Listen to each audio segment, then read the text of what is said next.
Voilà, je pense qu'on est bon. Et coucou, coucou tout le monde. Alors, je vais attendre de voir que je suis dans le bon groupe. Oups, pardon. D'avoir des petites personnes qui se connectent. Si vous pouvez me dire quand vous arrivez, qu'on me voit bien, qu'on m'entend bien.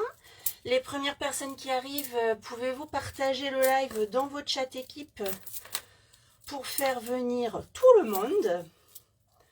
Ok, on est vendredi, il est 18h30, vous êtes peut-être à l'apéro en terrasse, ou alors vous êtes sérieuse et vous attendez la formation.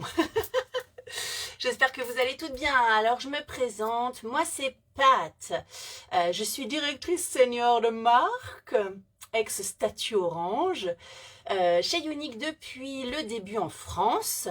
Et accessoirement, avant ça, en parallèle de ça, je suis biologiste. J'ai également enseigné à la fac, au lycée.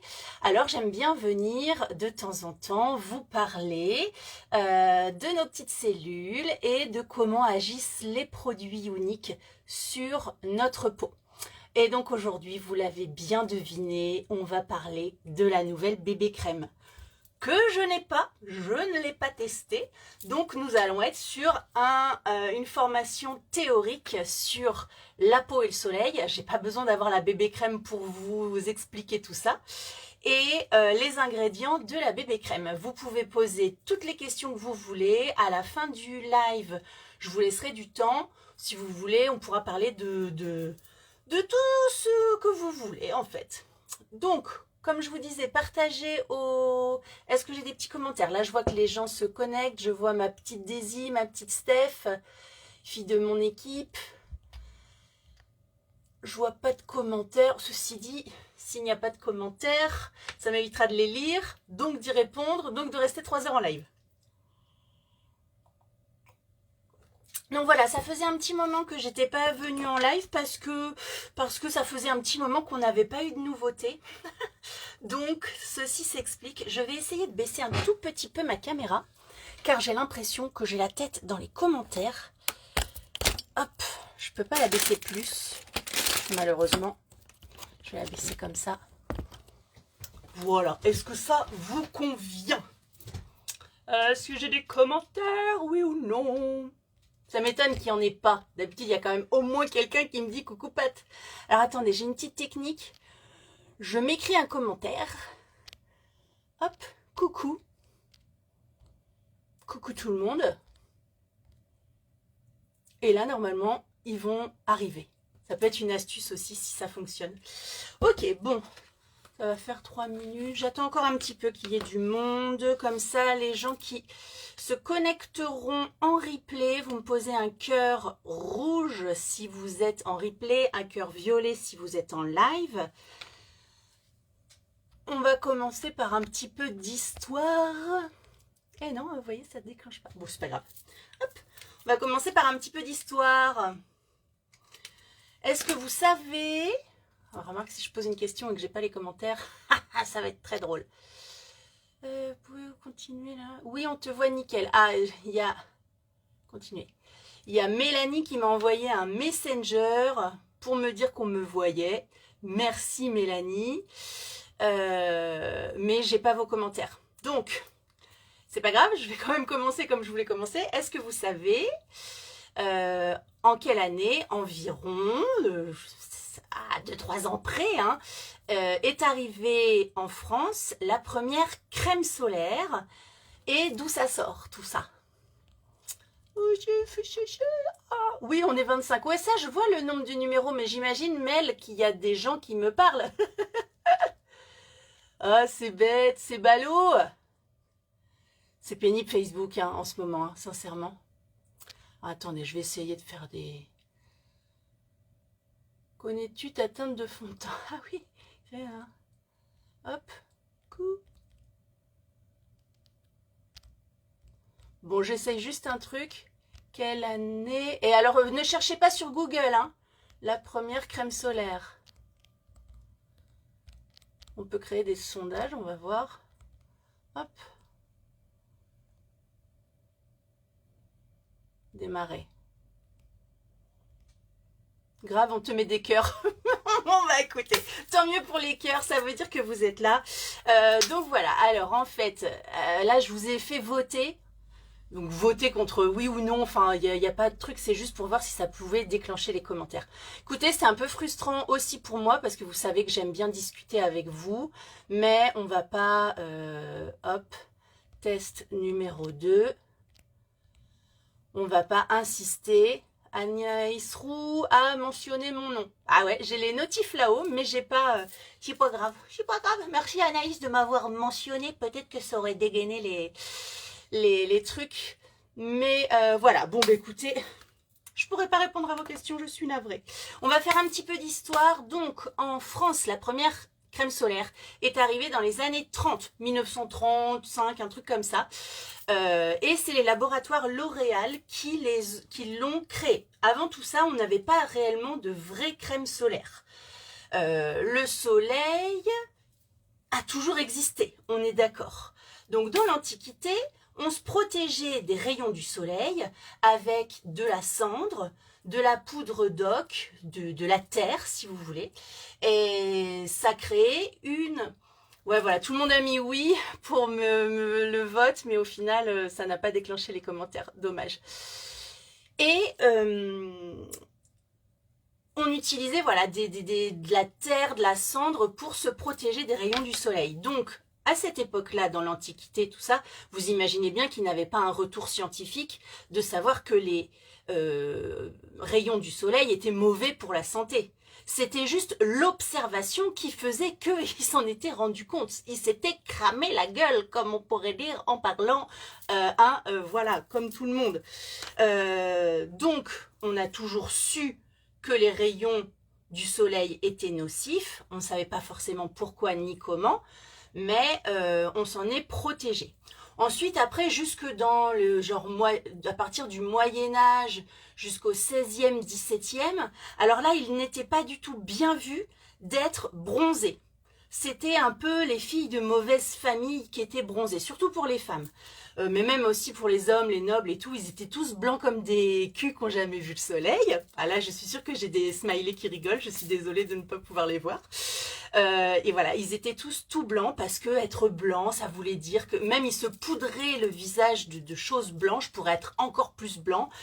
C'était, voilà, ça montrait un grade social, un rang social supérieur quand on était tout blanc. Après, voilà, dans les années 1930, les gens, c'est la liberté qui revient, ça commence à être un peu plus débridé, l'apparition des congés payés, tout le monde va être dehors et on va tous bronzer, brûler sous le soleil. Moi, vous voyez, j'ai 43 ans, mes parents, quand j'étais petite, on était tout le temps dehors.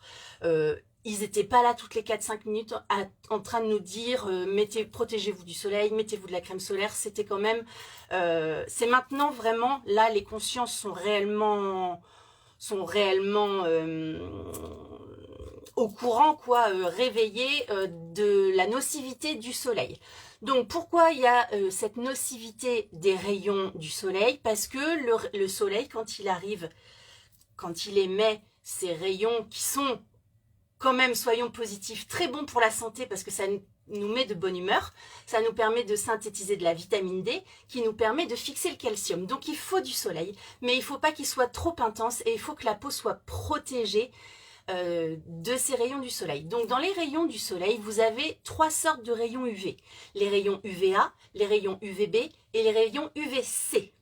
Les C, on n'en parle presque jamais parce qu'en fait, les C sont déjà filtrés par la couche d'ozone.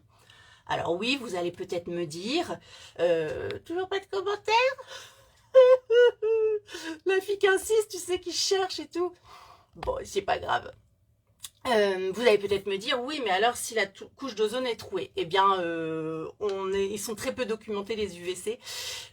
Voilà, personne ne fait trop d'études sur ça parce que les UVA et les UVB, c'est bien suffisant de savoir ça. Les UVA, eux, ils vont être responsables du vieillissement de la peau. C'est eux qui vont être,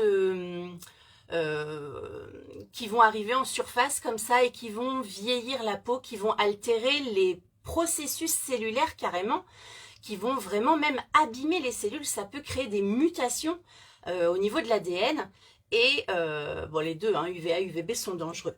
Les UVB, eux, ils sont hyper rapidement absorbés par la peau, par les cellules, et ils rentrent encore plus en profondeur. Et c'est les UVB qui sont responsables des coups de soleil, des cancers de la peau, et toutes les lésions, les brûlures qu'on peut avoir. Donc, comment vous dire? Alors, ouais, ben oui, il y a les filles qui m'envoient des MP. Vous êtes gentilles, les filles, c'est trop gentil, mais je vois aucun commentaire, je suis trop triste. J'insiste, hein, je regarde encore une fois. Je vois bien qu'il y a des gens qui me regardent. Vous êtes 41 a priori là. Bon, sniff. Attendez, qu'est-ce que je pourrais faire pour... Alors je retourne ma caméra, vous allez voir mon mur. Voilà, le mur, l'anneau lumineux. Je remets la caméra. Tout d'un coup, ça va se déclencher. Je vais avoir 52 000 cœurs. Bon, écoutez, c'est pas grave. Donc les UVA et les UVB sont dangereux pour la santé et surtout pour la santé de la peau. Qu'est-ce que ça va faire à notre peau, ces fameux UVA? Pour la petite anecdote, est-ce que vous savez comment les coiffeuses, comment les tatoueurs, je parle de ça parce que c'est des professions que vous risquez de connaître ou d'avoir côtoyé, stérilisent leur matériel, les rendent propres, inertes de toute vie. Alors vous avez aussi dans les laboratoires, tout ça, mais c'est un petit peu plus précis. Donc dans tout ce qui est laboratoire de biologie, microbiologie, on est obligé de désinfecter, tuer les germes, tuer les virus, tuer les bactéries. Eh bien c'est, je sais que vous m'avez répondu correctement, mais je ne vous vois pas, c'est avec des rayons UV à forte dose qu'on stérilise les objets. On les met comme ça pendant à peu près 30 minutes, à fond les ballons, les UV sur les objets en métal, vous créez des mutations dans les bactéries, les virus, ils éclatent et ciao, bye bye, au revoir la vie, il n'y a plus rien. Quand vous savez ça, vous savez que évidemment ça va être dommageable pour vos cellules vivantes, votre petit corps à vous, ok? Ça, retenez-le bien en tête. Donc, qu'est-ce que ça va faire le soleil sur la peau? Ça va augmenter le vieillissement, ça va diminuer la solidité de votre collagène, donc ça va diminuer l'élasticité de la peau. La chaleur liée aux UV va déshydrater profondément l'épiderme. Qu'est-ce que ça veut faire d'autre? J'avais marqué... Et puis, ah oui, le truc de base, ça va augmenter les taches brunes. Évidemment, on est là, nous, on s'achète des sérums illuminateurs, des trucs anti-taches et tout. Si vous ne mettez pas de SFP dans l'année, c'est même pas la peine d'essayer d'imaginer que les produits soins anti-taches vont fonctionner. Vous voyez, moi, là, je suis dans mon bureau. J'ai ma crème solaire. J'ai acheté ma crème solaire pour... bon, je ne savais pas qu'on allait avoir pour l'été. C'est une crème solaire indice 50. Je me mets de la crème solaire tout le temps, tout le temps, tout le temps, tout le temps. Sauf quand je ne sors pas, mais bon, voilà. Mais sinon, j'en mets hiver comme été. Du coup, la crème solaire, les filles, elle va être hyper facile à vendre. La crème solaire, la bébé crème avec indice de protection solaire, pardon. Elle va être hyper facile à vendre parce que les gens, ils sont vraiment au courant que le soleil, c'est négatif pour la peau. Donc, nous, on apporte une solution avec un produit teinté, facile à utiliser. 9 teintes, donc on va correspondre à beaucoup de carnations, c'est ça qui est bien. Sur la fiche technique, c'est noté, alors je me suis imprimé une petite fiche technique. Je fais partie des vieilles qui aiment bien travailler avec le papier, du coup j'ai plus d'encre, les teintes sont toutes moches. Mais on n'a plus les fiches techniques à imprimer, du coup moi je me les auto-fabrique avec les ingrédients et leur description. Donc on nous dit même qu'on va pouvoir mélanger les teintes entre elles. Écoutez, pourquoi pas, moi je m'en suis acheté 2, light, medium et medium. De base je suis taffeta highlight, donc on verra ce que ça donne. Ok. Qu'est-ce que je voulais vous dire? On reste un petit peu sur le filtre solaire. SFP30, c'est quoi? C'est un filtre solaire moyen. Nos anciens fonds de teint, enfin nos fonds de teint, que ce soit le fond de teint sérum, l'ancienne bébé crème ou le fond de teint poudre, on peut dire qu'ils ont un SFP jusqu'à 20. en fait, parce que comme ils contiennent des pigments minéraux, ces pigments minéraux reflètent le soleil et protègent jusqu'à 20. Or, c'est très peu. 20, c'est que dalle, c'est peanuts. Donc, 30, c'est bien. Mais n'imaginez pas que si vous vous mettez à boire un café en plein soleil à midi, juste avec la crème Bariou, bébé crème Bariou, vous allez être ultra protégé du soleil. Hein. Ne vendez pas non plus la crème solaire, la bébé crème comme une crème solaire indice 50. Hein. C'est pour ça que voilà, faut toute raison garder par rapport à la protection du soleil, mais ça va protéger quand même nos cellules du vieillissement prématuré, des taches brunes, de la perte d'élasticité, du relâchement cellulaire, du relâchement cutané. Vous voyez, encore une fois, je répète ce que je vous ai dit il y a 5 minutes pour que ça rentre dans votre petite dans votre tête et que vous ayez le temps de prendre des notes. On parle ingrédients? Allez, on parle ingrédients. Hein. On va rentrer directement dans le vif du sujet. Je bois un petit coup.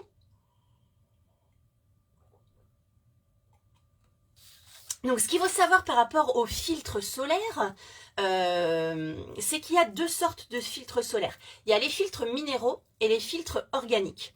Les filtres minéraux, c'est ce qu'on va appeler les filtres naturels, alors que les filtres organiques, c'est ce qu'on va aussi appeler les filtres chimiques. D'accord?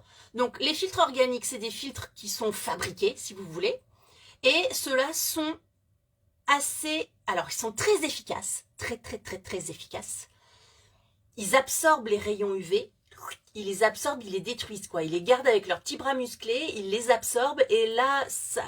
Mais ils sont controversés pour l'environnement. Vous savez, quand on dit j'ai acheté une crème solaire, elle est bonne pour les océans et tout, c'est parce qu'elle ne contient pas de filtre chimique.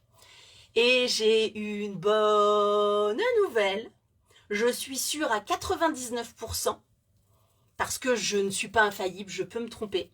Mais quand pas, t'es sûre à 99%, c'est que, voilà, qu'il n'y a pas de filtre chimique dans notre bébé crème Bariou. Et là, applause, tout le monde applaudit, tout le monde est content, tout le monde est ravi que notre bébé crème ne soit pas cracra. Voilà, elle n'est pas cracra pour les océans, elle n'est pas cracra pour votre santé, même si on n'est pas sur des produits bio, on n'est pas sur du 100% magnifique, faut se mettre de la terre, hein. C'est Roland Garros en ce moment, vous mettez la terre battue du Roland Garros, et là c'est bon, vous êtes 100% naturel, hein. Mais c'est pas pareil. Donc voilà, il n'y a pas de filtre chimique, on n'a que des filtres minéraux. Alors ne confondez pas minéraux, le minéraux bien et le minéraux pas bien pour les huiles. Les huiles minérales, c'est pas très bien. Mais les pigments minéraux, ça veut dire les pigments issus de cailloux, issus de choses minérales. Et ça, c'est très bien. Donc, quels sont les pigments, les filtres minéraux que nous avons à l'intérieur de notre bébé crème Bariou? Bariou, je sais pas comment on dit. Prenez des notes. Stylo rouge. On sent le stylo rouge, les enfants. L'oxyde de zinc. Donc, c'est du zinc, c'est du métal. Enfin, c'est... Voilà. De l'oxyde de zinc. Un dérivé d'oxyde de zinc qui s'appelle éthylférulate à l'intérieur de la bouteille, là, à l'intérieur de la composition. Et du mica. Le mica, c'est du caillou aussi. On en a du mica dans plusieurs de nos produits. Il y en a notamment dans le sérum illuminateur. Ça donne des petits pigments réflecteurs de lumière. C'est un petit peu brillant. C'est un petit peu la paillette minérale, voyez-vous, le mica. Et c'est un excellent absorbeur, réflecteur d'UV. Hein, c'est brillant, donc ça réfléchit les UV.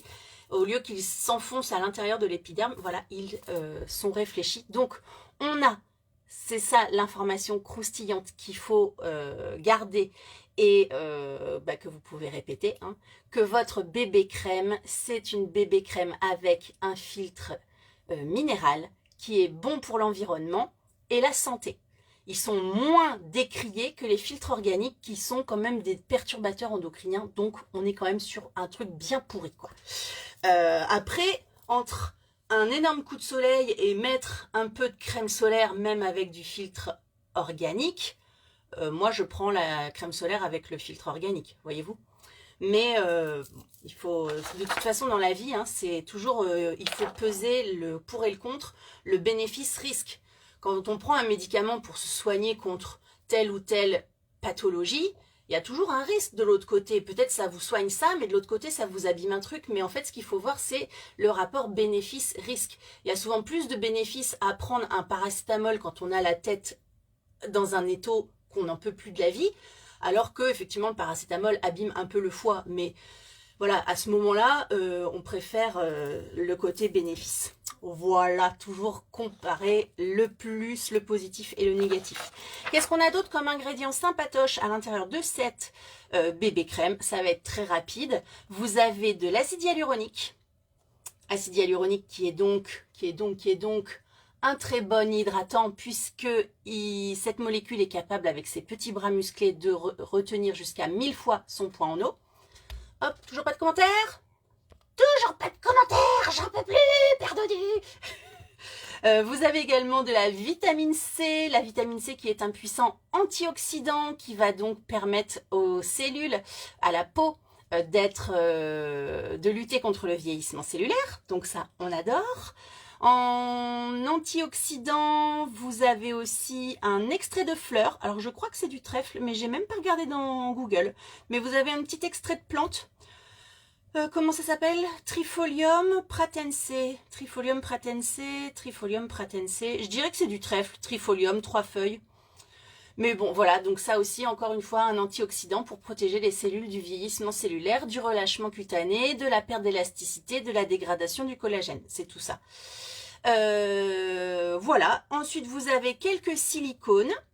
Les silicones vont être là pour rendre la crème lisse, pour donner un aspect super lisse à votre peau et pour rendre la crème waterproof, pour pas qu'elle s'en aille trop vite avec la transpiration. Donc les silicones, c'est pareil. Il y a 30 ans, 40 ans, les silicones qu'on utilisait en cosmétique, c'était de la grosse caca. C'était de la caca, de la caca, de la caca, du caca en bâton. C'était vraiment mauvais pour l'environnement, c'était mauvais pour la peau, ça donnait des boutons, c'était des trucs occlusifs et tout. Heureusement que la science progresse et que, même si souvent il y a un but lucratif, les gens veulent se gagner de l'argent en fabriquant des nouvelles choses plus... Quand même, il y a quand même des scientifiques qui réfléchissent à des solutions moins nocives. Et donc les silicones qu'on emploie dorénavant dans les cosmétiques sont beaucoup moins nocifs. Et il y a même certains silicones, les amis, qui sont acceptés en cosmétique bio. Donc, faut arrêter, quand on entend le mot silicone, d'avoir une crise cardiaque ou une crise d'urticaire. Les silicones, s'il n'y en a pas dans les... Là, je pense à mes cheveux. Dans les produits capillaires, si vous ne mettez aucun silicone et que vous avez les cheveux longs comme moi, par exemple, enfin, courts, ça va parce qu'ils se régénèrent très très vite.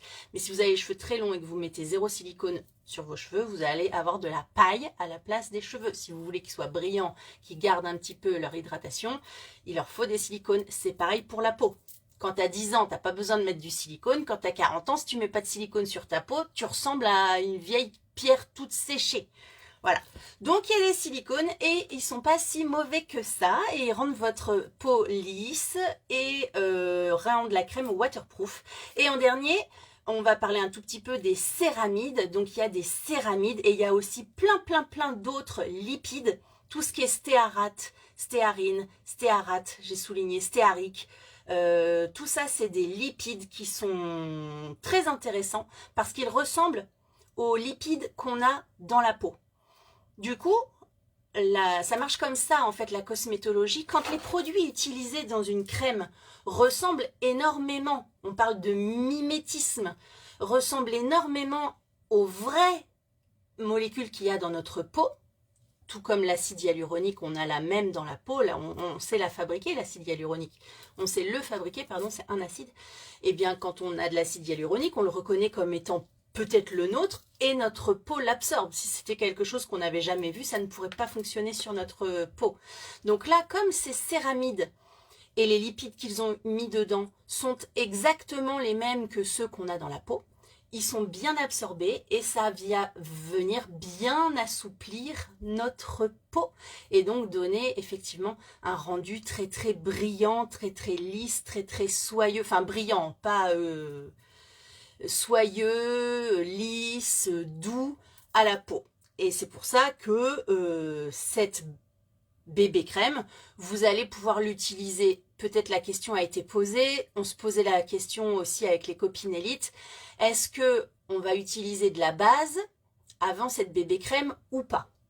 Alors, bon, moi, j'ai pas encore testé la bébé crème, donc je peux pas vous dire le rendu sur ma peau. Mais ce qui se sait en maquillage et en cosméto, c'est que de toute façon, ça va dépendre du type de peau. La femme qui a la peau normale, elle n'aura pas besoin d'utiliser de base, puisque de toute façon, la bébé crème est hydratante et nourrissante. Elle est hydratante grâce à l'acide hyaluronique et aux vitamines qu'il y a à l'intérieur, et elle est nourrissante grâce aux lipides et aux céramides qu'il y a à l'intérieur. Ok?